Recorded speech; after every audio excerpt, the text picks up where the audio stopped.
नमस्ते दोस्तों, Gandhi and all in one इस यूट्यूब चैनल पर मैं आप सभी का स्वागत करता हूँ। कहानी गांधी की इस श्रृंखला की दूसरी कड़ी आज मैं आपके सामने सादर करने जा रहा हूँ। हरि की माँ मोहनदास के बारे में पूरी कहानी बताती है और मोहनदास पूरी ध्यान से सुनता है। हरि की माँ के बारे में हरि की माँ हरि को आगे की कहानी बताती है। हरि की माँ कहती है, मोहनदास पर दो कहानियों का बड़ा असर पड़ा।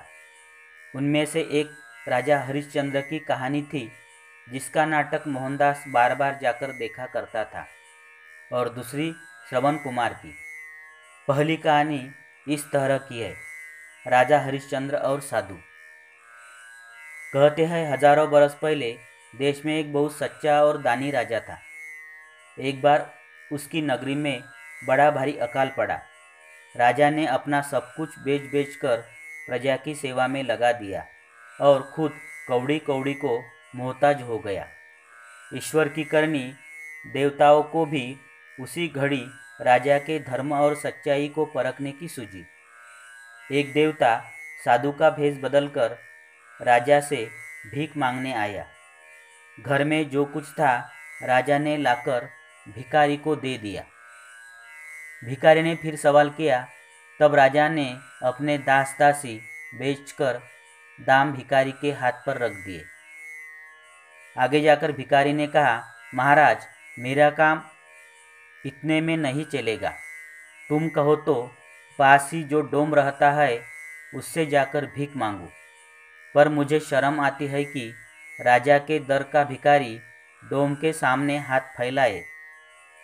इस बात को सुनते ही राजा हरिश्चंद्र खुद साधु के साथ उस डोम के घर गया और उसने अपने आप को डोम के पास गिरवी रखकर साधु की मांग पूरी की। साधु ने तो अपने घर की राह ली और डोम ने राजा को मरघट पर नौकरी बजाने को भेज दिया। वहाँ वह चिता के लिए आग देता था और जो लोग मुर्दे लेकर जलाने आते उनसे टैक्स लिया करता था। कुछ दिन बाद राजा हरिश्चंद्र का इकलौता बेटा रोहिदास मर गया। उसे जलाने के लिए रानी मरघट पहुंचकर चिता तैयार कर रही थी। राजा ने बढ़कर टैक्स मांगा। रानी ने आंखों में आंसू भरकर कहा, स्वामी, मेरे पास तो तन की इस धोती के सिवा और कुछ भी नहीं। राजा का दिल हिल गया, पर उसके पाँव नहीं डगमगाए। वह हिम्मत से काम लेकर बोला, रानी, मैं मजबूर हूँ। मेरे स्वामी का हुक्म है कि चिता के लिए आग देने से पहले टैक्स वसूल कर लो। ये धर्म निभाना मेरे लिए जरूरी है। जैसे ही रानी ने धोती के आंचल पर हाथ डाला, वैसे ही राजा और रानी की सच्चाई, उनका व्रत और हिम्मत देखकर देवता लोग काँप उठे। वह फौरन उड़न खटोले पर बैठकर आ पहुँचे। उन्होंने राजा के बेटे में फिर से जान डाल दी और राजा, रानी और बेटा तीनों को डोम समेत वैकुंठ ले गए। बेटा हरि, यह कहानी मोहनदास के दिल में घर कर गई। उसका जी चाहता था कि परमात्मा उसे हिम्मत दे कि वह भी सच्चाई की कसौटी पर हरिश्चंद्र की तरह पूरा उतरे। बड़े होकर मोहनदास ने सचमुच सच्चाई के लिए अपनी जान की बाजी लगा दी और कसौटी पर ऐसा खरा उतरा कि दुनिया दंग रह गई। कहानी सुनाते सुनाते हरि की माता की आवाज़ भर्रा गई। थोड़ी देर बाद रुककर फिर उन्होंने यूँ कहना शुरू किया। दूसरी कहानी श्रवण कुमार की थी, जिसे पढ़कर मोहनदास ने लोगों की सेवा करनी सीखी। श्रवण कुमार के माँ बाप दोनों बूढ़े और अंधे थे। वह उन्हें हर जगह बहंगी में उठाए फिरता।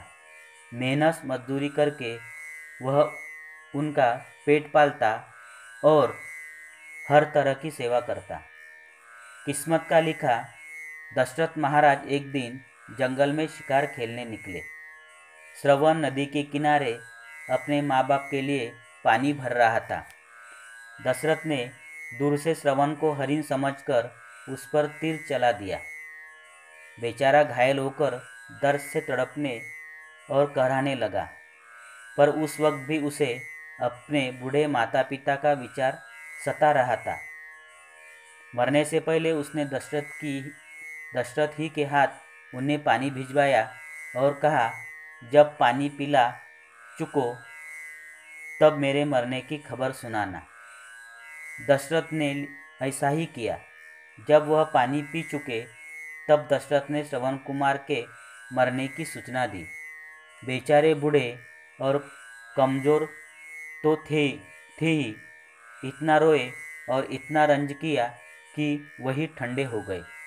दशरथ ने श्रवण कुमार की चिता के साथ उसके माँ बाप की चिताएं भी तैयार की और तीनों को आग के सुपुर्द कर दिया गया। हरि बोला, अम्मा फिर दशरथ जी का क्या हुआ? माँ कहती है, बेटा दशरथ भी अपने बेटे के वियोग में मरे।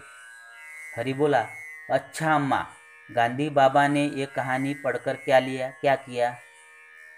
माँ आगे बोलती है, बालक मोहन ने यह कहानियाँ सुनकर हरिश्चंद्र की तरह सदा सच बोलने और श्रवण कुमार की तरह दुखियों की सेवा करने की ठान ली। हरिश्चंद्र और श्रवण कुमार अब हमेशा उसकी आंखों के सामने रहने लगे।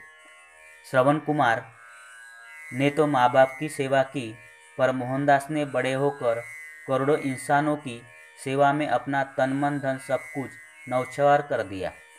40 करोड़ इंसान, जिसमें मर्द भी थे और औरतें भी, बच्चे भी थे और बूढ़े भी, मुसलमान भी थे और हिंदू भी, ब्राह्मण भी थे और हरिजन भी, राजा भी थे और भिखारी भी, सब उनके लिए एक थे। उसके दिल में सबके लिए एक सा प्रेम था। हरि मूरत बना कहानी सुन रहा था।